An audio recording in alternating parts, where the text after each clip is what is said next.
Hello, everybody, and welcome back to the Broadway Jets YouTube channel. You'll know me from Twitter as NYJ Mike.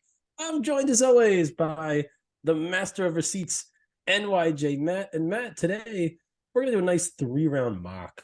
We're going to see who we think the Jets are going to draft.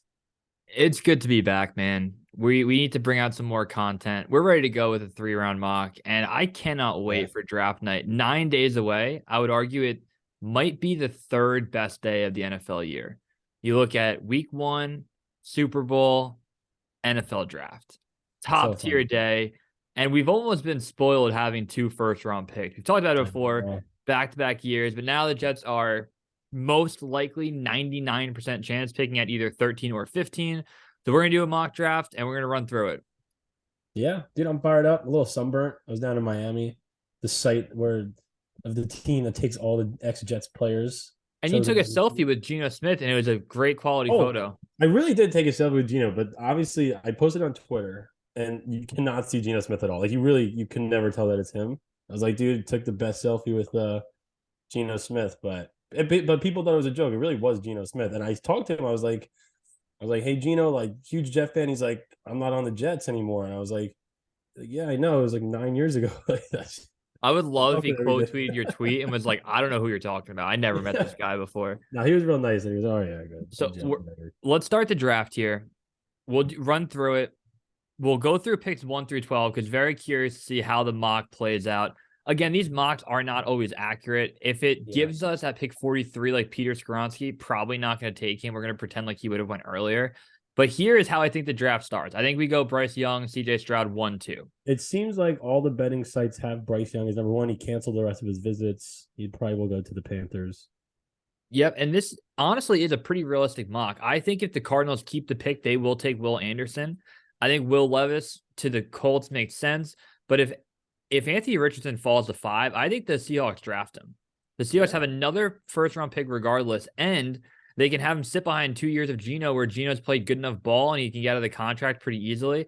I think Anthony Richardson's going at 4 or 5. I don't think he's going past that. Will Levis is the guy who could be the weird late one, maybe even slip out of the first round, which isn't crazy. But I think top 5, top 7 here, top 8, I don't think it's crazy of what they came through with on the board. Yeah, man, the Seahawks are in a good spot. They had a nice draft last year. You got the 5th pick from that Russell Wilson trade. Yep. You know, if you get Carter or Will Anderson or a quarterback, yeah. Skoronsky, there's a lot of that's an early tackle that's tough. The Lions took Penei Sewell a couple years ago, and they're in a good spot as well. The Jets, of course, if you're a Jet fan, which we are, and you probably are if you're watching this, you want all positions that need not to go. Let everybody else go. Like cornerbacks go, quarterbacks as well. Not the tackles. So I think the Lions probably go Christian Gonzalez here, or they go corner. They just traded Jeffrey Okudah. They can make a sick defensive back if they get another one. Skoronsky goes. Everyone else that goes before, outside of like Jalen Carter, is a pipe dream to fall that far. Skoronsky's the guy I would have taken at 13. We And need a then video of Jalen Carter smoking weed or doing no, something, scolding somebody, yeah, doing something slightly bad just to fall. yeah, exactly. So the picks now get interesting with 11. So I think Jackson Smith-Njigba is going to go before the Jets pick at 13. If you're the Texans and you're wide receiver needy, you're probably going to want to pair CJ Stroud with his guy in Jackson Smith-Njigba. So I could see him going 12. In this mock, they go 11 to Tennessee, which is an interesting pick. And then Kalijah Kancey's another guy who I would have thrown out there as a potential pick at 13. Interior defensive line, a little smaller, but you pair him with Quinn and Mike, it'd be a great interior defensive line. So a couple guys go that we could have considered at 13. Yeah, and the Jets, of course, will have to sign Quinnen, and they will. And then paired Quinnen with some beef inside this offseason. But no, they're not. The Jets did not get. They got Quentin Jefferson. They did not get a fat run stuffing defensive tackle, and they have not had one for a while. So that's why you would go with Jalen Carter's more than that, but would be a pipe dream, like you said. What are you thinking? I want to tackle. Yeah, I'm, so I'm I all go in on tackle. I go tackle. I'm in the boat almost very similar to where the Jets were in 2020, where I understood if you wanted to go receiver, I understood if you wanted to go offensive line.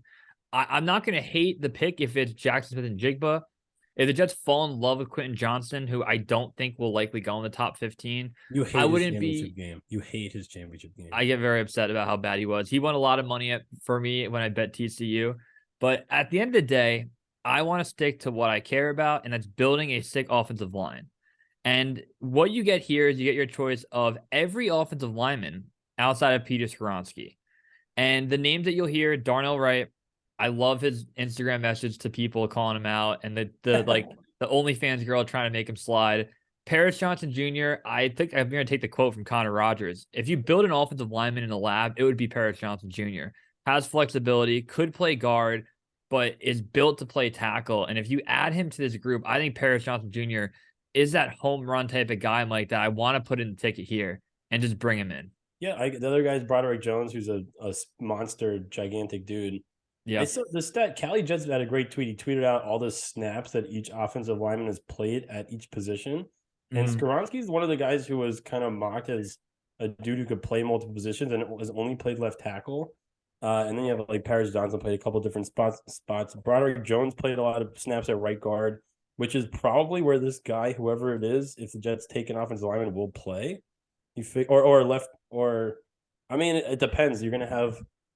I know Lakin would play. I'm sorry, AVT will play right guard, so you'll probably play one of the guys at left tackle and put Becton at right tackle. No, you're right. You're right. It probably will be the left tackle. I know the Jets say they want to keep AVT at guard and make him the right guard forever. He's an all-pro guard. But if you take a guy here that like a Skoronski falls and they're like, that will be an all-pro guard, I think AVT has shown and can be a fucking good tackle where maybe that's a full-time transition. Either way here, Mike, I'm going Paris Johnson Jr. I'm running the pick to the board. I'm very happy with it, and I'm not arguing with you. He seems like the most polished guy too. There's some questions about Broderick Jones, mobility, blah blah blah. Big fat dude. I'm very very happy with that pick. All right, now we got pick 14, Mike. Look pick at this 14. now. So the draft happens. We have an insane offensive line now. You have Aaron Rodgers, and your offensive line is 3 first round picks in the last couple of years with Becton, AVT, and Paris Johnson, and you have Lakin Tomlinson, who's a Pro Bowler 2 years ago. You still have Dwayne Brown on the roster, who was a Pro Bowler 2 years ago. I mean, you're gonna have to sign a center, but I guess at this point we don't. Do we want to look at a center here? I think you could look at center here. We'll go through it a bit. Josh Downs is a guy, more of a slot guy, but absolute dominant receiver from North Carolina. Just first down machine. Bet on him a ton with Drake May throwing him the ball. Jack Campbell, just everyone is like a 4-year Letterman, just a fucking dude at linebacker. Bring some youth into that group and a highly touted guy. Joe Tippmann is that center you're looking for. I'm assuming John Michael Schmitz went as we look back through the first round. I love when the Dolphins have to forfeit their pick every time we do one. I don't think John Michael Schmitz went. If he's there, I'm just gonna take him here. It's unrealistic. He would have won already. No, he probably will go already. I will make the argument that if the Jets trade down a bit from 13 to like 20, I think they take John Michael Schmitz. I think they just do it. They have not addressed center at all. Is it realistic, Mike? 15. I guess 15. You're probably one of those tackles will still be there. Yeah, but the Patriots at 14 could very, very well take a tackle. John Michael Schmitz, he's there. Do we just take it and just get the people hyped, or is it too? Our graphic's going to be so good. Is it too much to take him here? Let's make a nice graphic. And then, but he's there. He's the third guy. It's not our fault. And also, just to be clear, for the people that are watching, the Jets are most likely going to trade one of these 2 picks to the Packers. Correct. You'd really think. So my ideal offseason, we've talked about it before. I am signing Ben Jones. I am drafting a tackle in the first round. I am drafting a center in the second round. Surround Aaron Rodgers with a wall.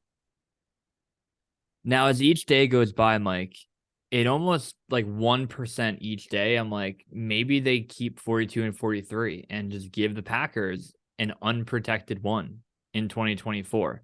And here's the thing. If I'm the Packers, I don't want that because that's going to be a late one anyway. And I'd rather get guys now to help my young quarterback. But we've been so spoiled, and I've said that in the past, and we had some down years to get there, but we have had the chance to take top players with those extra picks in the first round. And with those extra picks, you took AVT and Garrett Wilson. So having that core built, could you afford to move off a future one? Now, I don't think they have to because the leverage situation, as you hear that term a million times, the Jets own the entire leverage right now. I don't care what anyone says. After the draft, it gets a little more tricky. So maybe you take 42 and 43 and say, fuck the Packers. We're getting Rodgers anyway. You're not getting this pick. I don't hate it at all. Look, again, that you're right. It helps the Jets and it hurts the Packers again because you have to configure in two. Jordan Love is on his rookie deal, but he's already in his third year. So if you're the Packers, you want to surround this guy with as much talent as soon as possible. And if you're the Jets, of course, you want to surround Rodgers with as much talent as soon as possible because who knows what the fuck he's going to do. Retire after a year, do random things. And that's why it's scary to give an unprotected, quote unquote, unprotected pick, not a conditional pick, first round pick next year. I would be, look, it's another interesting thing. The other thing that's weird is we would have figured that the Jets would have signed Odell Beckham, which also factors into all this. So Corey Davis, who was at one point expected to be in the Rodgers trade, who knows what that's going to be.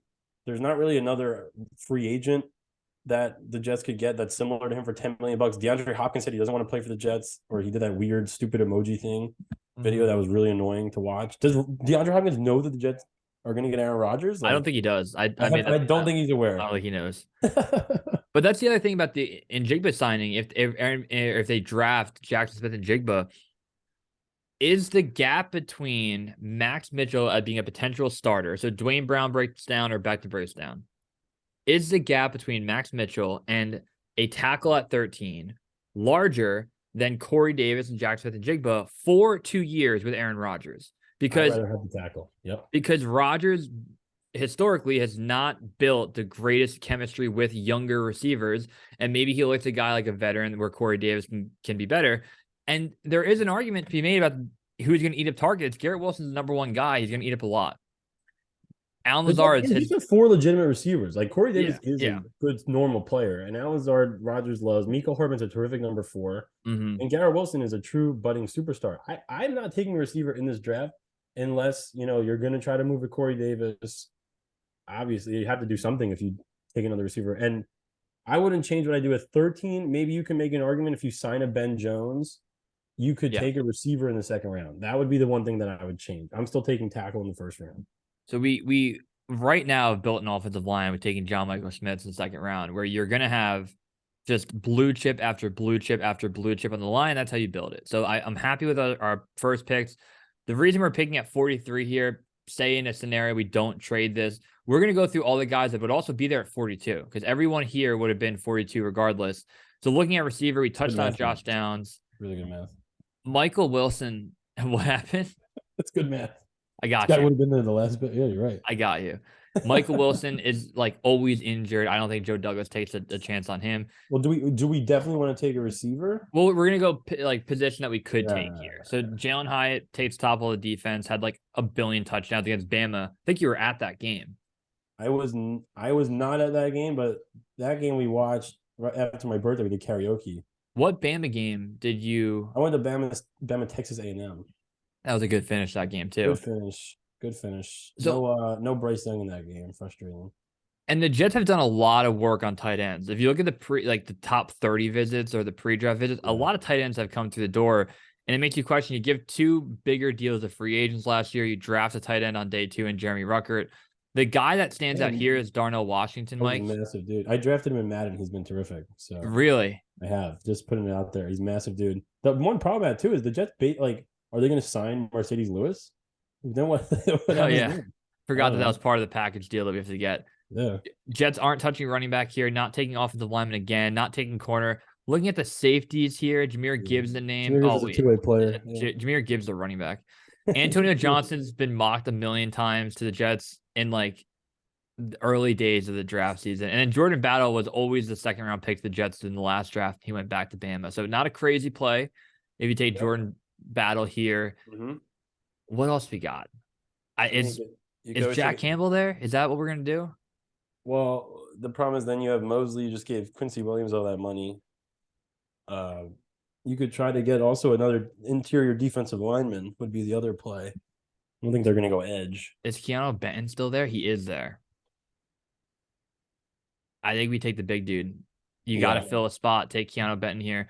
I also just love the Texas guys like DeMarvian or what's his fucking name? Mojo Ojamo is the defensive Yeah, he's interior there. I see he's defensive right there. lineman. He's right there. Yep, and then who is DeMarvin? Where's his fucking name? Oh, DeMarvian Overshown. Overshown. Just two guys from Texas. Did Oh, you my see the exes live there. Yeah, Did you see the tweet I had about Arch Manning being the Jets quarterback in 2026? I did. And the People got when really mad. dude, Packers guy was like, "Did you watch Rodgers play the last 3 years?" You're like, "Yeah, he won 2 MVPs in that span." Like, are they actually complaining about that? Packers fans are bad. That's disturbing. They're they're really bad. Oh, The It's almost like they've given. It's like someone who grew up with a silver spoon and everything goes their way for their entire life, and then they get mad because the stock market was down 2%. It's like, hey, dude, at some point you have to like reap benefits and not always win. So calm down. And they're like, yeah, Aaron Rodgers, I just made $10 million, been amazing for me. But guess what? yeah. He's Your not that good. tweet was that you made a tweet that said the Jets are going to win the Super Bowl in the next 2 years, and then like play with Tim Boyle, go 3-14, get Arch Manning, and win like the Super Bowl the second year after that. And someone was like, "Have you watched Rodgers play the last 3 years?" You're like, "What do you have you watched him? He won 2 MVPs. He threw like 106 touchdowns, like 10 interceptions. I don't know. It's ridiculous. It's ridiculous. Hey, but Ridiculous. we just made the draft. They're gonna give us like an F grade probably. I really like this. What is I really this? like our mock Matt. I really do. It's the best mock out there, but I also don't like, and I actually made a joke about this a few years ago, where someone will be like, "This is the greatest mock draft ever," and it would be like the most unrealistic thing. So last year I was like Sauce Gardner at 4. I even put Jermaine Johnson at like 10. They did Yeah. Garrett Wilson like the 5th round. I did Stingley in the 4th round, and they're like, "Hey, this is unrealistic." I'm like, "Yeah, no fucking shit." Like that's the point. It's like It when didn't give Geno us Smith said he hasn't played on the Jets for 9 years. Yeah, I have no idea. Dude, the only thing is it does make me think if the Jets are gonna get John Michael Schmitz in the second round, to then like I guess you don't sign Ben Jones. Not that it's like you probably signed Ben Jones before the draft. I don't know. It's interesting. That's the only thing. Like if you get a real plug and play center, because like a lot of people have him as the number one center. If the Jets were to get like the number 3 or 4 center in the draft, I'm more comfortable starting a veteran over him. That's the one thing. And then the other thing is if you're two of the biggest needs in the Jets right now are interior defensive line and center.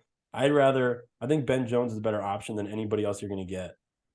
Like better. I'd rather have Ben Jones than Al Woods, for example, and then figure out the rest of the shit in the draft. It's a fair point. I don't think John Michael Schmitz goes 42. I think what will happen is if he falls, a very similar situation to like Brees Hall last year, where at the end of day one, if he's not taking yet, a lot of people are going to try to trade up and grab him in 33, 34. So we'll see. Again, and one more thing. Keep in mind, the Jets are I would imagine they don't have these 2 picks. So that's why, like, if the Jets do sign a Ben Jones, you could draft a defensive lineman with that pick. If they want to get creative and trade up, Joe Douglas has done well with that so far. So I keep thinking the draft's like a month away. Oh, we are 9 days out. Oh, it's close. It's coming. Dude, what a world. All right. Well, hey, I forgot to bring it up at the beginning, but if you made it this far, don't forget to subscribe, to like. 99.8% of our listeners are males 24 to 45. So if you are in that demographic, welcome. What else, Mike? Anything else before we wrap up? Dude, I'm so sunburnt. I'm gonna shower and it feels like all my skin's gonna fall off. And the only thing getting me through all this is that the draft is just a few days away. Mets play at 10 tonight. I'll be watching. Well, you stay up to like 2 a.m. I do live right across the street from my job, so it's easy for me to get up and take a quick shower. But like on nights that you don't have to go out, will you stay up for the entire Met game? Oh yeah, I'll be I love when the Mets go West Coast. I'll be watching every game this week. Except Friday, I'm going to the Knicks game. Come on. All right. So good talking to you, buddy. Dude, jet up, baby. You know what? Let's fucking go. I'm fired up right now. I slept so much last night.